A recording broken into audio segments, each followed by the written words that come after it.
২৬ অক্টোবরের নির্বাচনে অংশ না নেওয়ার ঘোষণা দিয়েছেন কাজী সালাউদ্দিন।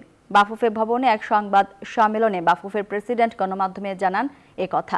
সেখানে উপস্থিত আছেন সহকর্মী আসমাউল মুত্তাকিন। মুত্তাকিন, এ ব্যাপারে আপনার কাছে কি তথ্য আছে, বিস্তারিত জানাবেন।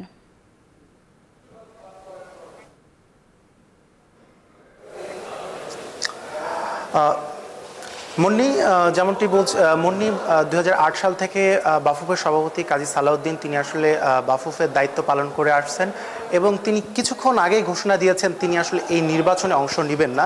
বিশেষ করে সাবেক খেলোয়াড়রা থেকে শুরু করে জাতীয় নারী দলের অনেক খেলোয়াড়রাই তারা আসলে পদত্যাগের দাবি করেছিলেন এবং সেই পদত্যাগের দাবির পর তিনি জোর কণ্ঠে আসলে বলছিলেন যে তিনি এই নির্বাচনে অংশ নেবেন, কিন্তু সেটি অবশেষে আসলে কোনো রকম আনুষ্ঠানিকতা ছাড়াই তিনি আসলে বলা যায় যে হুট করে আসলে প্রেস কনফারেন্স ডেকে তিনি আসলে পদত্যাগ ঘোষণা করলেন এবং কিছুক্ষণ আগেই সেটি ঘোষণা করলেন।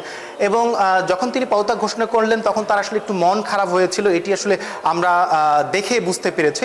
এবং তিনি আসলে সরকার পতনের পর আসলে প্রথম আসলে সরকার পরিবর্তনের পর তিনি আসলে বাফুফে ভবনে আসলে সরাসরি আসলেন এবং তিনি আসলে অংশগ্রহণ করলেন। এই সরাসরি এসে তিনি আসলে এই নির্বাচনে অংশ নেবেন না এটি আসলে জানালেন।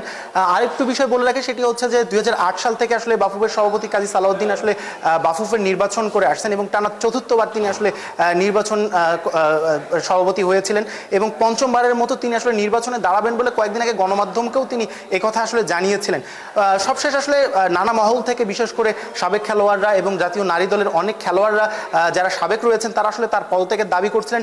তার বিরুদ্ধে আসলে নানা ধরনের অভিযোগ রয়েছে, বিশেষ করে তার বিরুদ্ধে আসলে বাংলাদেশ ভালো ফলাফল পাচ্ছে না। বিশেষ করে ফিফা র্যাঙ্কিংয়ে তিনি যখন দায়িত্ব পেয়েছিলেন তখন বাংলাদেশের র্যাঙ্কিং ছিল ১৫১।